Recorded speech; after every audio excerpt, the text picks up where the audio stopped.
Hey hi all, welcome back to Ankit Chaudhary education. And guys, आज की class में हम डिस्कस करने वाले हैं हाइपर कॉन्जुगेशन के बारे में।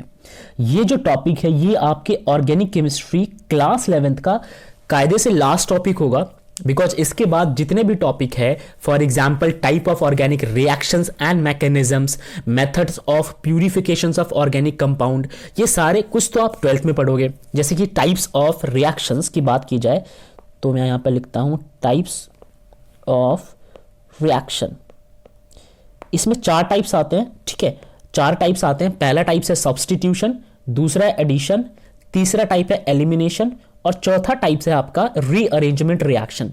तो ये जो चारों टाइप है, सीयर के नाम से याद रख लेना इसको, ये चारों टाइप्स आप पढ़ोगे क्लास 12th में एक एक करके, और इनका मैकेनिज्म भी वहीं पे स्टडी करोगे कि भाई कैसे ये रिएक्शन हो रहा है, ठीक है, इन रिएक्शन में क्या क्या स्टेप्स इन्वॉल्व है, ठीक है, जितने भी स्टेप्स इन्वॉल्व होते हैं उसे हम मैकेनिज्म कहते हैं। उसके बाद आप methods of purification of organic compound, method of purification of organic compound जो है वो आप पढ़ोगे इसी 11th क्लास में। बट इसको आप लैबोरेटरी प्रोसेस है, तो जितना ज्यादा आप स्कूल के लैब में इसको परफॉर्म करके देखोगे, you will develop a better understanding. I suggest कि आप इसको रीड कर लो एक बार, ताकि आपको ये चीज समझ आ जाए। तो एक लास्ट टॉपिक जो हमारा बच जाता है वो है हाइपर कॉन्जुगेशन, उसको स्टडी करने वाले हैं और आज की क्लास का थीम भी वही है। तो चलिए हम समझते हैं हाइपर कॉन्जुगेशन क्या होता है। देखो, सबसे पहले वर्ड समझो हाइपर, HYPER, कॉन्जुगेशन, कॉन्जुगेशन, ठीक है। अब देखो, कॉन्जुगेट का मतलब ये होता है कि जो मेन ग्रुप होता है, अगर आप मेन ग्रुप की बात करो तो वो होता है कॉन्जुगेशन, ठीक है। अब मेन ग्रुप में आपको दिखाने की कोशिश करूं, सपोज कीजिए कि यार हमारे पास एक कार्बन चेन है, ठीक है, मान लीजिए कि यह है CH3, ठीक है, CH2, अगेन आता है CH3, और इसके ऊपर कहीं ना कहीं एक CH2 हटा दीजिए यहाँ से, ठीक है, और यहाँ पे लगा दीजिए आप CH3, ठीक है। तो जो ये आपने सब्स्टिट्यूट लगाया है ना, ये सब्स्टिट्यूट को छोड़ के लॉन्गेस्ट चेन जो है ये आपका कहलाएगा कॉन्जुगेशन, ठीक है। यानी कि ये सब्स्टिट्यूट कुछ भी असर दिखाएगा, अपना बॉन्ड यहां पे लूज करेगा, इलेक्ट्रॉन्स लूज करेगा, गेन करेगा, जो भी करेगा अपने कॉन्जुगेट के साथ करेगा। हाइपर का मतलब होता है उल्टा हो जाए। अगर मान लो कि ये सारे जो है अपने इलेक्ट्रॉन इसको ना देके बल्कि ये इनको देने लग जाए, तो ये हाइपर वाली केस आ जाएगी। जैसे हम कहते हैं ना हाइपर मत हो। हाइपर मत होने का मतलब क्या है कि आपके ऊपर एक्स्ट्रा दबाव आ रहा है तो आप हाइपर हो रहे हो। सिमिलरली अगर ये अपना इलेक्ट्रॉन इसको देने लग जाएंगे, ठीक है, तो ये इनके लिए हाइपर वाली केस हो जाएगी। किनके लिए? कॉन्जुगेशन के लिए। ये कॉन्जुगेट है और ये अगर इलेक्ट्रॉन कॉन्जुगेट को दे देता है तो वो कहलाता है हाइपर कॉन्जुगेशन। अब सवाल है कि ये अपने इलेक्ट्रॉन क्यों देगा, ऐसी कौन सी परिस्थिति आ गई और किसको देगा, क्योंकि ऑर्गेनिक में तो यार अल्केन्स भी होते हैं, ठीक है, सिंगल बॉन्ड भी होता है, डबल बॉन्ड भी होता है, ट्रिपल बॉन्ड भी होता है, तो किसको देगा, ठीक है। तो जब आपका स्ट्रक्चर कुछ इस प्रकार से होगा डबल या ट्रिपल बॉन्ड में, और उस वक्त आपका जो रिएजेंट या सब्स्टिट्यूट इनको इलेक्ट्रॉन डोनेट करता है, तो यानी कि ये तो अपने कॉन्जुगेट, ठीक है, और ये ले रहे हैं इलेक्ट्रॉन अपने सब्स्टिट्यूट से, राइट, तो उस केस में हम कहते हैं हाइपर कॉन्जुगेशन। डबल बॉन्ड या ट्रिपल बॉन्ड को इलेक्ट्रॉन्स लेना पड़ता है। एक एक करके स्टडी करते हैं। आइए देखिए, when an alkyl group is attached, ये जो था ये अल्काइल ग्रुप है एक प्रकार का, ठीक है। When an alkyl group is attached to unsaturated system, unsaturated मतलब डबल बॉन्ड या ट्रिपल बॉन्ड, तो यहाँ पे मैं बनाता हूँ अनसैचुरेटेड। एक बहुत प्यारा सा एग्जांपल लेते हैं अनसैचुरेटेड का। मान लीजिए एग्जांपल है CH2 डबल बॉन्ड CH2, ठीक है, ये है unsaturated, right. This one is your unsaturated system. इस अनसैचुरेटेड पे कहीं ना कहीं एक अल्काइल ग्रुप यानी कि CH3 पॉजिटिव, ये एक प्रकार का अल्काइल ग्रुप है, ठीक है। अभी तो यहाँ पे मैंने पॉजिटिव लिखा है, जब अटैच हो जाएगा तो ये पॉजिटिव नहीं रहेगा, तो इस पॉजिटिव को मिटा ही लो आप, ठीक है। जब ये अल्काइल ग्रुप इसके साथ अटैच हो जाता है तब देखिए, attach to unsaturated system such as CH2, तो ये डबल बॉन्ड वाला होना चाहिए, ट्रिपल बॉन्ड वाला होना चाहिए। The order of inductive effect get reversed. Yes, पहले इंडक्टिव इफेक्ट समझते हैं। इंडक्टिव इफेक्ट में ये होता था कि ये वाले जो हैं अपना इलेक्ट्रॉन यानी अपना बॉन्ड तोड़ के और अपने सब्स्टिट्यूट को दे देते थे, ठीक है, और इस वक्त ये सब्स्टिट्यूट इनको अपना इलेक्ट्रॉन दे रहा है, तो रिवर्स हो गया ना, यहां पे क्या हो गया, reverse of I effect, right. इसी को हम कहते हैं हाइपर कॉन्जुगेशन, ठीक है। चलिए, तो इंडक्टिव इफेक्ट का एक ये रिवर्स होता है हाइपर कॉन्जुगेशन, जहां पे अनसैचुरेटेड सिस्टम को अल्काइल ग्रुप अपना इलेक्ट्रॉन डोनेट करता है, ठीक है, ओके, ताकि ये स्टेबल हो जाए कैसे भी करके। उस वक्त ये डोनेट करते थे, किस वक्त? इंडक्टिव इफेक्ट के वक्त। सेकंड पॉइंट क्या है, the behaviour can be explain by hyper conjugation. तो ऐसे बिहेवियर को, जब अल्काइल ग्रुप इनको इलेक्ट्रॉन दे रहा है, ऐसे बिहेवियर को हम हाइपर कॉन्जुगेशन इफेक्ट कहते हैं। Such structure are arrived at by shifting the bonding electron from adjacent CH bond to the electron deficient carbon.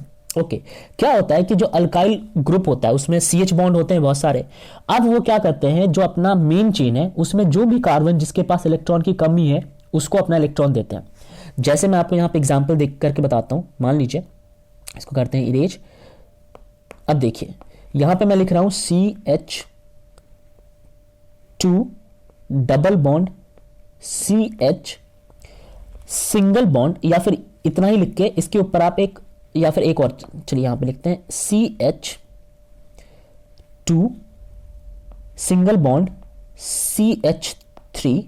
और मान लीजिए किसी भी कारण से यहां पे H नहीं होता, ठीक है, तो यहां पे होता पॉजिटिव चार्ज, इस पे होता पॉजिटिव चार्ज, ठीक है। और यहां पे एक CH3 यानी कि एक अल्काइल ग्रुप होता प्रेजेंट।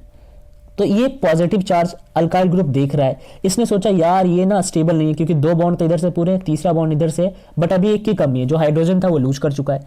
तो ये सोचेगा कि मैं अपना हाइड्रोजन दे देता हूं। क्या करता हूं, अपना हाइड्रोजन मतलब अपना इलेक्ट्रॉन दे देता हूं एक प्रकार से, ठीक है, अपना इलेक्ट्रॉन दे देता हूं ताकि इसके साथ ये डबल बॉन्ड बना ले, कैसे भी करके स्टेबल हो जाए। उस वक्त ये जब अपना इलेक्ट्रॉन इसको डोनेट करेगा तो हम कहेंगे हाइपर कॉन्जुगेशन, और अगर ये डोनेट कर देगा तो उसे कहेंगे इंडक्टिव इफेक्ट, ठीक है, समझ गए इसको। In this way the positive charge originally on carbon is disappeared bye hydrogen.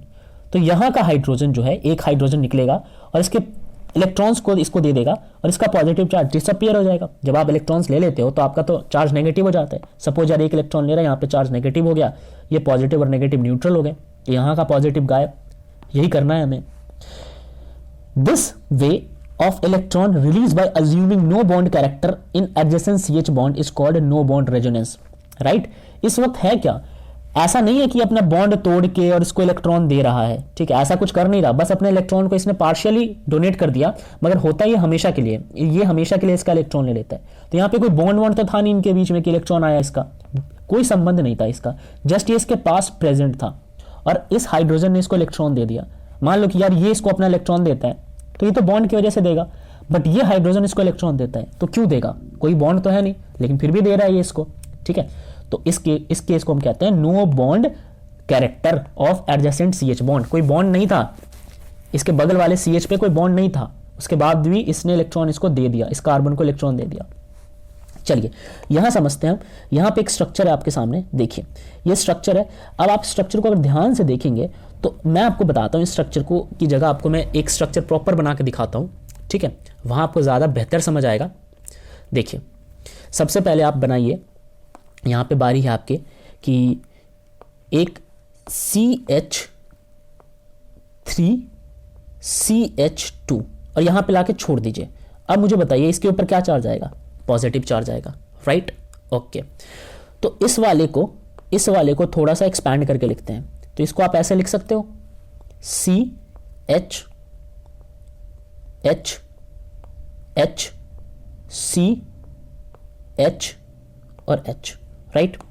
अब क्या होगा, ये वाला हाइड्रोजन जो है ये अपने आप को हटा लेगा, कोशिश करेगा हटा लूं ताकि यहां पे जो पॉजिटिव है, मतलब यहां पे अगर ध्यान से देखो आप तो यहां पे है पॉजिटिव, ठीक है। तो ये हाइड्रोजन सोचेगा, ये वाला हाइड्रोजन, कि मैं लूज हो जाता हूं और इस जगह पे जाके अटैच हो जाता हूं, ठीक है। तो ये जब हट जाएगा यहां से तो यहां का पॉजिटिव तो खत्म हो जाएगा, ठीक है, और यहां पे आ जाएगा डबल बॉन्ड। तो अगले स्टेप में यहां पे आ जाएगा डबल बॉन्ड और ये हाइड्रोजन यहां से रिमूव हो गया, राइट, ठीक है, ये हाइड्रोजन यहां से रिमूव हो गया। तो इसी को कहते हैं हाइपर कॉन्जुगेशन। शर्त ये है कि ये जो है ये अल्काइल ग्रुप होना चाहिए, ठीक है, लॉन्ग चेन का पार्ट नहीं होना चाहिए, अल्काइल ग्रुप होना चाहिए, ठीक है। ये चीज समझ गए अच्छे से। अब आइए स्ट्रक्चर पे देखिए ध्यान से, यहां पे पॉजिटिव चार्ज है। अब हुआ क्या कि ये जो हाइड्रोजन है, ये वाला हाइड्रोजन, इसने अपना इलेक्ट्रॉन यहां दे दिया। तो इस वाले केस में ये तो हो गया पॉजिटिव, पार्शियल पॉजिटिव हो गया, मगर इलेक्ट्रॉन देने के कारण यहां पे आ गया डबल बॉन्ड, राइट, यहां पे आ गया आपका डबल बॉन्ड। अब ये जो डबल बॉन्ड आपको यहां पे दिख रहा है, ये डबल बॉन्ड इसके पॉजिटिव को खत्म कर गया, ठीक है, ओके। और यहां से हाइड्रोजन जो है वो वक्त के साथ रिमूव हो जाएगा, ये हाइड्रोजन चला जाएगा। अब ये डबल बॉन्ड की वजह से ये भी स्टेबल है। आप दोनों कार्बन नोटिस कीजिए, इसके भी और इसके भी बॉन्ड्स पूरे हैं, ऐसा नहीं बॉन्ड पूरा नहीं है, ठीक है, तो इस केस को हम कहते हैं हाइपर कॉन्जुगेशन। आप समझ गए। आगे बढ़िए, ऑर्बिटल कॉन्सेप्ट देखिए, आखिर ऐसा क्या हो रहा था। तो आपको मैं इसके लिए डेप्थ में समझाता हूं। जब बात करते हैं कार्बन के इलेक्ट्रॉनिक कॉन्फ़िगरेशन की, तो एटॉमिक नंबर 6 होता है 1s2, 2s2 और 2p2। कुछ इस प्रकार से होते हैं इसके इलेक्ट्रॉनिक कॉन्फ़िगरेशन। अब अगर मैं p ऑर्बिटल की बात करूं तो p में 3 होते हैं, px, py और pz। ठीक है, p में तो 2 ही फेल है, एक यहां एक यहां। ठीक, ये वाला खाली है। इसके p ऑर्बिटल को भरने के लिए हाइड्रोजन आता है और इसे वो कहते हैं हम ऑर्बिटल ओवरलैप कॉन्सेप्ट। ठीक है, तो जो भी हमारा यहाँ पे देखो, इस कार्बन को नोटिस करो, ये पॉजिटिव चार्ज है, इसके पास एक बॉन्ड की कमी है, तो हाइड्रोजन इसके इस वाले बॉन्ड में चला जाएगा, राइट। और यहाँ पे जाने के बाद डबल बॉन्ड बना लेगा, मतलब ये बॉन्ड तो रहेगा, एक और बॉन्ड बन गया, तो ये डबल बॉन्ड यहाँ पे दिखा रखा है। ये दोनों कार्बन अब डबल बॉन्ड से अटैच हो गए, इसी को कहते हैं हाइपर कॉन्जुगेशन। ये स्टेज जो है ये हाइपर कॉन्जुगेशन कहलाती है। ठीक है, और यहाँ का जो हाइड्रोजन, इसका यहाँ पे एक हाइड्रोजन रहा होगा, यहाँ पे मैं कहीं बनाता हूँ, ये हाइड्रोजन, यही हाइड्रोजन सारा खेल कर रहा है यहाँ पे, राइट। तो ये मिट जाएगा, खत्म हो जाएगा यहाँ से, और ये होता है ऑर्बिटल ओवरलैप कंसेप्ट। जब आप इसको पढ़ेंगे तो आपको पता चलेगा कि एम्प्टी पी ऑर्बिटल को पूरा करने के लिए हाइड्रोजन अपने इलेक्ट्रॉन्स देता है। ठीक है, चलिए इसी प्रकार से एक और एग्जांपल है। अब बात करते हैं कि हाइपर कॉन्जुगेशन जो है वो ज़्यादा किस में होता है। तो आपको एक बात बताता हूँ, जैसे यहाँ देखो, जो ये हमारे पास कार्बोकैटायन होता है, इसके इर्द गिर्द जितने ज़्यादा अल्काइल ग्रुप, शब्द दोहरा रहा हूँ मैं, इस कार्बन कैटायन के आसपास जितने ज़्यादा अल्काइल ग्रुप मौजूद होंगे उसका हाइपर कॉन्जुगेशन उतना ही ज़्यादा होगा। इसको हाइड्रोजन कहाँ कहाँ से मिल सकता है, यहाँ से भी मिल सकता है, यहाँ से भी मिल सकता है और यहाँ से भी मिल सकता है। तो ये जो दिख रहा है ना, ये 3 डिग्री है, टर्शरी है। आपको बताया था कि जब 3 कार्बन लिंक होते हैं कार्बोकैटायन के साथ, उसे टर्शरी कहते हैं। तो टर्शरी कार्बन को 3 जगह से हाइड्रोजन मिलने की चांसेस हैं, तो इसके हाइपर कॉन्जुगेशन बनने के चांसेस भी ज़्यादा हैं। और जितना ज़्यादा हाइपर कॉन्जुगेशन उतना ही स्टेबल। ठीक है, चार्ज नहीं होना चाहिए बस, और हाइड्रोजन आने से चार्ज खत्म होता है तो स्टेबिलिटी बढ़ जाती है। इसमें देखिए ये 2 डिग्री है। ठीक है, इसको मैं बोलूंगा 3 डिग्री, राइट। ये है 2 डिग्री और ये वाला है आपका 1 डिग्री, राइट। तो 2 डिग्री के केस में इस वाले को नोटिस कीजिए, इस कार्बन के पास 2 हाइड्रोजन लेने के ऑप्शन है, मतलब 2 जगह से मिलेगा। ठीक है, यहाँ पे 2 है ना, तो 2 लोग आके इसको हाइड्रोजन दे सकते हैं, तो इसकी थोड़ी कम होगी हाइपर कॉन्जुगेशन इसके कंपैरिजन में। इसके पास केवल एक ऑप्शन है, ठीक है, तो इसका सबसे कम होगा। तो ये था टॉपिक